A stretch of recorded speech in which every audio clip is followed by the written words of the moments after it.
இங்க விடாம மழை பெய்தாலும் தொடர்ந்து இங்கேயே இருந்து எழுச்சி பயணத்தினுடைய உரையை கேட்டுவிட்டு தான் செல்வோம் என்று இங்கு இருக்கின்ற அத்தனை பொதுமக்களுக்கும் என்னுடைய மனமார்ந்த நன்றி மீண்டும் வருவது. இந்த ஆரவாரம் மகிழ்ச்சி எவ்வளவு மழை பெய்தாலும் தொடர்ந்து அனைத்து இந்திய அண்ணா திராவிட முன்னேற்ற கழகம் வெற்றி பெறுவதற்கு உறுதுணையாக விளங்குவோம் என்று மழையும் பொருட்படுத்தாமல் இங்கே இருந்த அத்தனை நல்ல உள்ளங்களுக்கும் எத்தனை முறை நன்றி சொன்னாலும் தகும் நன்றி. இன்றைக்கு விடியா திமுக ஆட்சி அமைக்கப்பட்ட 52 மாத காலம் ஆகிறது. இந்த 52 மாத காலத்தில் இந்த சேந்தமங்கலம் சட்டமன்ற தொகுதிக்கு ஏதாவது நன்மை கிடைச்சிருக்குதா?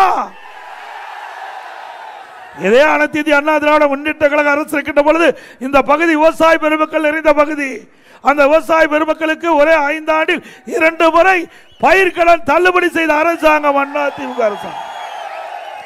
அதே போல விவசாயிகளுக்கு 24 மணி நேரம் அவருடைய மின் மோட்டார் இயக்குவதற்கு மும்முனை மின்சாரம் கொடுத்தோம்ல.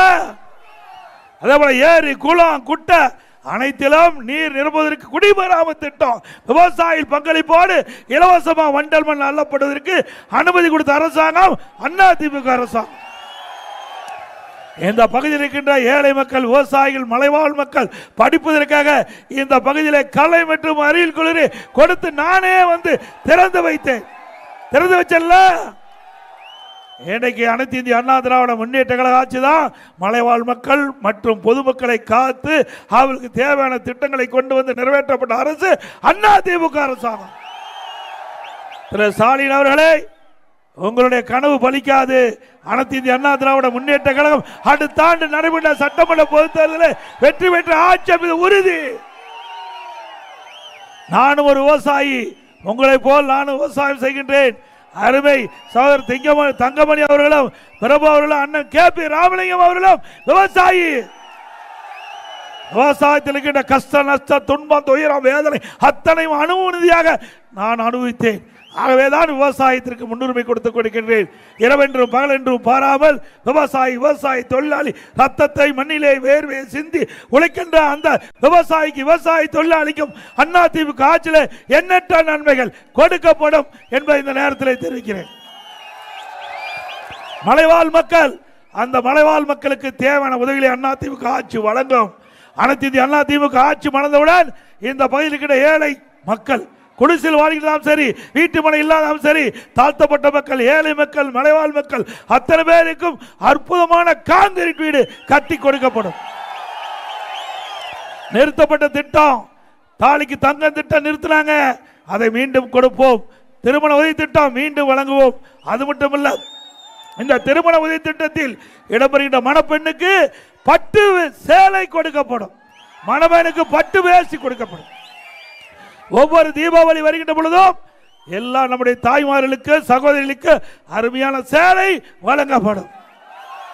அது மட்டுமல்ல, நம்முடைய அரசு பள்ளியில் படிக்கின்ற மாணவ செல்வங்கள் திறமையான மாணவர்களாக உருவாக்க வேண்டுவதற்காக அம்மா கொண்டு வந்த திட்டம் லேப்டாப், அதை இந்த அரசு நிறுத்தப்பட்டது. மீண்டும் அண்ணா திமுக ஆட்சி பண்ணதுடன் நிறுத்தப்பட்ட அந்த லேப்டாப் அரசு பள்ளியில் படிக்கின்ற மாணவர்களுக்கு வழங்கப்படும். அதோட இன்றைக்கு கிராமத்திலிருந்து நகர வரை அரசு பள்ளியில் படிக்கின்ற மாணவர், ஏழை மாணவர்கள், அந்த ஏழை மாணவருடைய கனவு அவர்கள் மருத்துவராக வேண்டும். அதற்காக அனைத்து இந்திய அண்ணா திராவிட முன்னேற்ற கழக அரசு 7.5% உள் இடஒதுக்கீடை கொண்டு வந்து சட்டம் இயற்றப்பட்டு அமுல்படுத்தப்பட்டு இன்றைய தினம் 2818 பேர் இந்த திட்டத்தின் மூலமாக மருத்துவக் கல்வி கிடைத்திருக்குது. இது அண்ணா திமுக ஆட்சியுடைய சாதனை. இந்த இடஒதுக்கீட்டில் இடம் கிடைத்தவர்கள் ஏழை மாணவர்கள், அவர்களுக்கு மருத்துவ கல்வி கட்டணம் செலுத்த முடியாது. அதற்காக அண்ணா திமுக அரசாங்கமே அந்த மருத்துவ கல்வி கட்டணத்தை செலுத்தி அந்த மாணவனுக்கு தகுந்த மருத்துவ கல்வி கொடுத்த அரசு அண்ணா திமுக அரசாங்கம். அம்மா இருசக்கர வாகனம், நம்முடைய சகோதரிகள் குறிப்பிட்ட நேரத்துக்கு வேலைக்கு போகணும், வேலை முடிஞ்சு வீடுகள் போகணும்.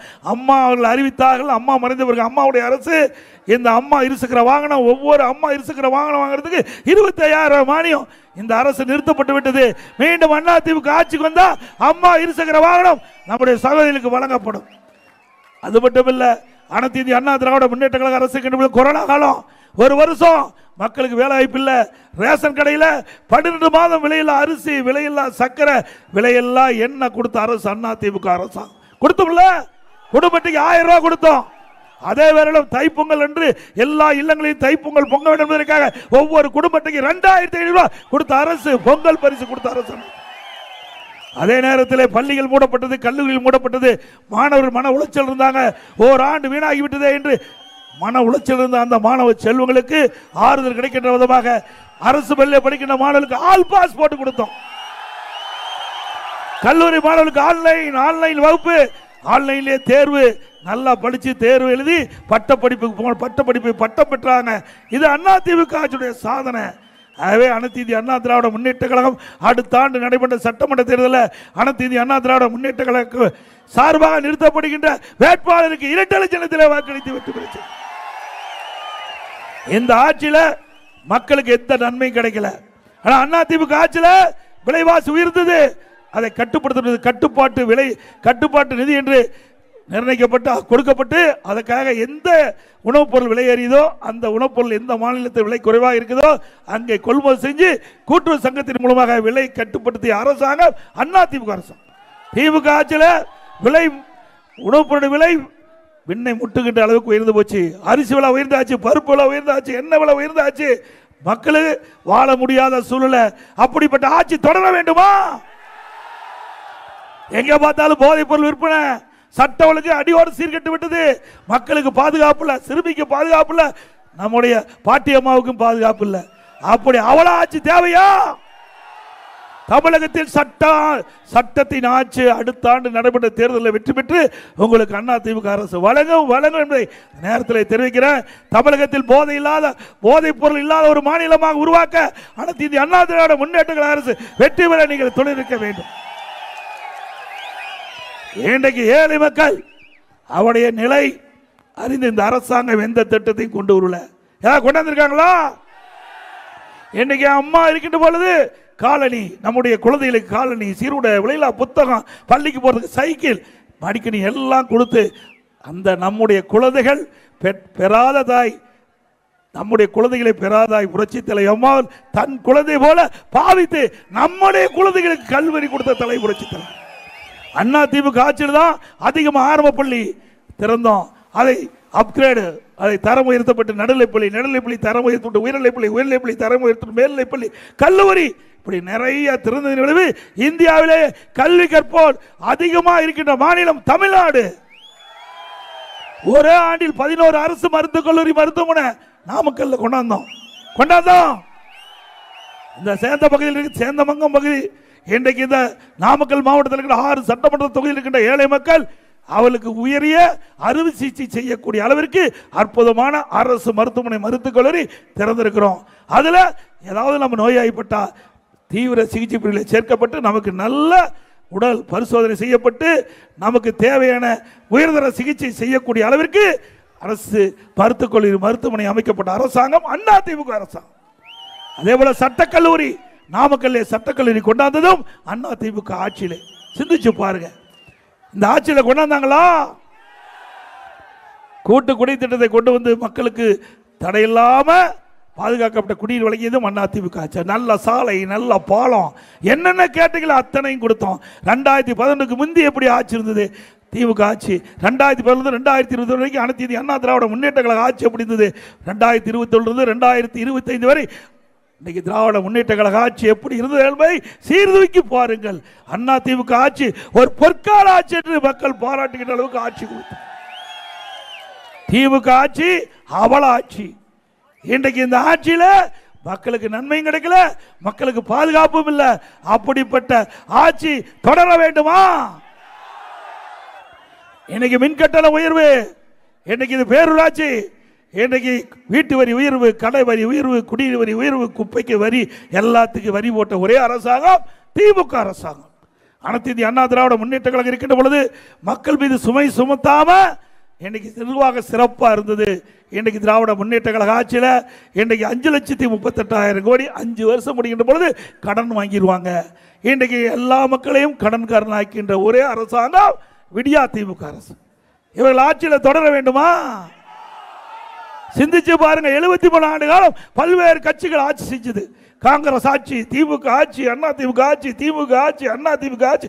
21ஆம் ஆண்டு வரை 73 ஆட்சிகள் மாறி மாறி ஆட்சி செய்த பொழுது மொத்த கடன் 2021ஆம் ஆண்டு 5,18,000 கோடி. திமுக ஆட்சிக்கு வந்து கிட்டத்தட்ட 4 ஆண்டுல 4,38,000 கோடி. இந்த ஆண்டு 1,00,000 கோடி வாங்குவாங்க. 5,38,000 கோடி கடன் வாங்கி இருக்கிறாங்க. இப்படி நாட்டு மக்களை கடனாக்கிய அரசு தொடர வேண்டுமா? இந்த கடன்லாம் நீங்க தாங்க கட்டணும். ஏதோ நான் வந்துட்டு போறேன் பேசிட்டு போறேன்னு நினைக்காதீங்க. இப்ப 5,38,000 கோடி உங்க தலையில தான் வந்து வெடி போகுது. என் தலை மேல, உங்க தலை மேல, எல்லா தலை மேலையும் இதை பிரிச்சு தான் வேணும். எப்படின்னா வரி போடுவோம். வரி போட்டுதால கடனை திருப்பி கட்ட முடியும்.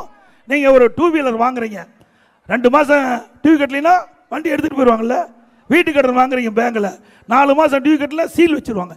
அப்படித்தான் அரசாங்கமும் வேறு இடத்துல இருந்து கடன் வாங்கினா முறையா செலுத்தலாம் நடவடிக்கை எடுப்பாங்க. அதற்காக இருக்கின்ற அரசாங்கம், திமுக அரசாங்கம் தொடர்ந்தா மக்கள் மீது இருக்கின்ற வரி மேலும் கூடுதலாக்கி மக்களை அன்னக்காவடி ஆக்கிடுவாங்க. இப்படிப்பட்ட அரசாங்கம் தொடர வேண்டுமா? இந்த ஆட்சியில் என்ன கொண்டாந்துருக்கிறாங்க? வேலை வாய்ப்பு கிடைச்சிருக்குதா? இன்னைக்கு முதலமைச்சர் பேசுறார், ஜெர்மன் போகும்போது பேட்டி கொடுக்கிறார், பச்சை பொய். இன்னைக்கு 932 புரிந்துணர்வு ஒப்பந்தம் போட்டதாகவும், திராவிட முன்னேற்ற கழக 10 ஆண்டு காலத்தில் 932 புரிந்துணர்வு ஒப்பந்தம் போட்டு 10,50,000 கோடி தொழில் முதலீடு ஈர்க்கப்பட்டு 77 புரிந்துணர்வு ஒப்பந்தங்கள் நிறைவேற்றப்பட்டு 32 லட்சம் பேருக்கு வேலை கிடைச்சிருக்கு சொன்னாங்க. சேந்தமங்கலத்தில் வேலை கிடைச்சிருக்குதா? பொய் தானே. ஒரு முதலமைச்சர் பச்சை பொய்ய சொல்லி நாட்டு மக்களை ஏமாற்றுகின்ற முதலமைச்சருக்கு அடுத்த ஆண்டு நடைபெற்ற சட்டமன்ற தேர்தலில் தகுந்த தண்டனை கொடுப்பீங்களா? அத்தனை பொய், வாய் திறந்தால் பொய். தேர்தல் நேரத்தில் 2021 சட்டமன்ற பொது தேர்தலில் 525 அறிவிப்புகள் திமுக சார்பாக வெளியிட்டார் இன்றைய முதலமைச்சர், அன்றைக்கு எதிர்க்கட்சி தலைவர் இருக்கும்போது. முக்கியமான அறிவிப்பு, கிராமத்தில் 100 நாள் வேலை திட்டம். அதுல அந்த 100 நாள் வேலை திட்டத்தை 150 நாளா உயர்த்தினாங்களாமா? பொய் தானே. அதே போல மாசம் மாசம் கேஸ் சிலிண்டர் 100 ரூபாய் மானியம் கொடுத்தாங்களா? பெட்ரோல் டீசல் விலை குறைக்கிறாங்களா? அதே போல குடும்ப அட்டைக்கு ரேஷன் கடையில் கூடுதலா ஒரு கிலோ சக்கரை போட்டாங்களா? அத்தனையும் பொய். நாட்டு மக்களை ஏமாற்றுகின்ற அரசுக்கு தகுந்த பாடம் அடுத்த ஆண்டு புகட்டுவீங்களா? மழை பெய்யுது, எல்லாம் நீங்க முதலே நனைஞ்சிட்டீங்க, இப்ப நானும் நனைஞ்சிட்டேன். ஆக இன்னைக்கு இவ்வளவு மழை பெய்தாலும் தொடர்ந்து இங்கேயே இருந்து இந்த எழுச்சி பயண நிகழ்ச்சியிலே பங்கு பெற்றிருக்கிறீங்க. உண்மையிலே நான் பாராட்டுகின்றேன். ஆகவே திரு ஸ்டாலின் அவர்களே, நீங்கள் எத்தனை அவதாரம் எடுத்தாலும் தமிழகத்திலே இனி திமுக ஆட்சி வர முடியாது. அதற்கு இங்க இருக்கின்ற மக்களே சாட்சி. அடுத்த ஆண்டு நடைபெற்ற சட்டமன்ற தேர்தலில் அனைத்து இந்திய அண்ணா திராவிட முன்னேற்ற கழக வேட்பாளருக்கு 2 லட்சத்திலே வாக்களித்து வெற்றி வச்சீங்க. ஒருவேளை கூட்டணி இருந்தால் அந்த கூட்டணி வேட்பாளருக்கு நீங்கள் ஆதரித்து வாக்களிக்க வேண்டும் என்று அன்போடு கேட்டு,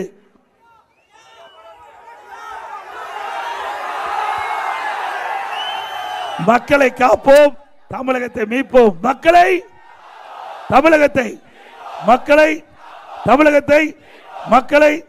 தமிழகத்தை பாய் பாய் ஸ்டாலின். நன்றி, வணக்கம். கிளாசிஃபைட் ஆட்ஸ், டிஸ்ப்ளே ஆட்ஸ், சிறிய விளம்பரம் முதல் பெரிய விளம்பரம் வரை அனைத்து கடைகளிலும் வீடுகளிலும் இலவசமாக டிஸ்ட்ரிபியூஷன் செய்து தரப்படும். சென்னை எக்ஸ்பிரஸ் நியூஸ் பேப்பரில் always your neighbourhood news paper.